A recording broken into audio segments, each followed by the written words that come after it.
The respect-inspiring sovereign Bodhisattva. The respect-inspiring sovereign Bodhisattva, who was in the assembly, rose from his seat, prostrated himself with his head at the feet of the Buddha, circled him thrice from the right, bowed down upon his knees, brought together his two palms with crossed fingers, and said, "O world-honored one of great compassion, you have gone into detail concerning the proper attitude and conformity with the nature of enlightenment, so that all bodhisattvas can brighten their bodhi minds, and that, upon hearing the Buddha's perfect words, they can derive great profit therefrom, without the aid of practice and usage. World-honored one, this is like a great town having 4 gates, which can be entered from the direction of each corner. Its entrance is, therefore, not through one single gate. Likewise, all bodhisattvas who embellish the Buddha lands do not do so by means of one single expedient method. May the world-honored one teach us all the expedient methods of gradual self-cultivation and enlighten us on the different categories of practicers, so that the bodhisattvas in this assembly and future living beings in the period of the Dharma's termination can be quickly awakened in their quest of Mahayana and sail quietly over the Tathagata's great nirvana ocean." After saying these words, he again made the same prostration and same request for a second and third time. The world-honored one then said to the respect-inspiring sovereign Bodhisattva, "Excellent, excellent, virtuous man, it is good that you are able to ask the Tathagata about these expedient methods for the benefit of bodhisattvas here and future living beings in the period of the Dharma's termination. Listen attentively to what I now tell you." The respect-inspiring sovereign Bodhisattva was filled with joy upon hearing this. He and the assembly kept silent to hear the teaching.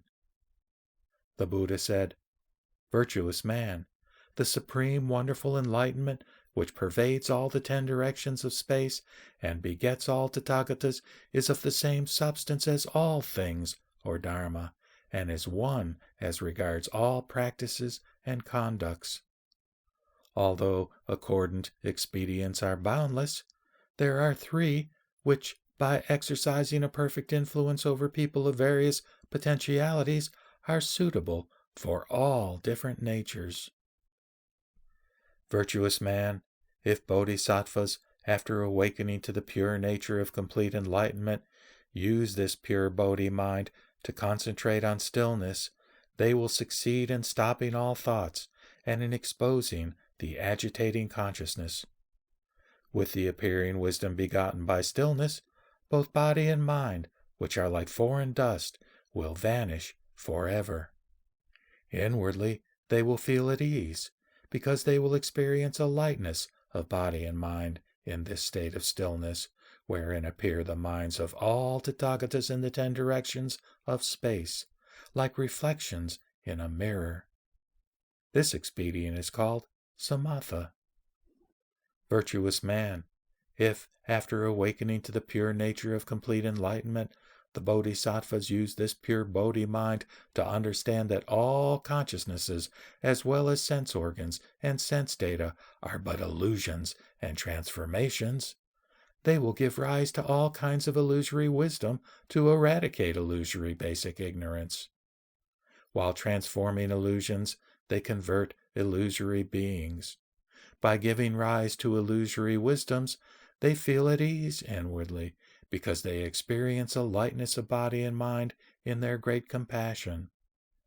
By so starting and making gradual progress in this meditative study, they will realize that which looks into illusions differs from these illusions, and also from the illusory meditation, wherein all involved are but illusions.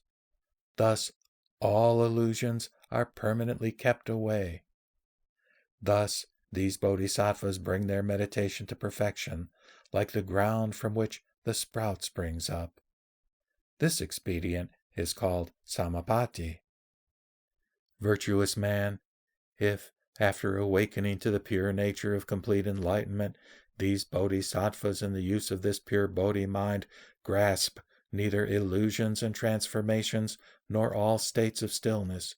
They will see clearly that body and mind are hindrances. They will be free from basic ignorance. They will not cling to obstructions, and they will be beyond both the hindering and non-hindering states forever. They will feel at ease and comfortable in the use of body, mind, and universe. And while still in the phenomenal world, they will be like the far-reaching sound of a musical instrument, for neither klesha nor nirvana can obstruct them any longer. Then, inwardly, they will experience a lightness of body and mind, and will feel at ease in this state of stillness and extinction of passions. Thus, this stage of wonderful enlightenment will be in harmony with the condition of nirvana, which is beyond body, mind, and the conception of an ego and a personality, and wherein that of a being and a life is just a passing thought. This expedient is called dhyana. Virtuous man, these 3 dharma doors to enlightenment are in accord with the nature of complete enlightenment. By means of them, the Tathagatas in the 10 directions attained Buddhahood. All expedients, whether similar or different, used by all bodhisattvas in the 10 directions, follow these 3 patterns. And once they succeed in the perfect practice of them, they will attain complete enlightenment.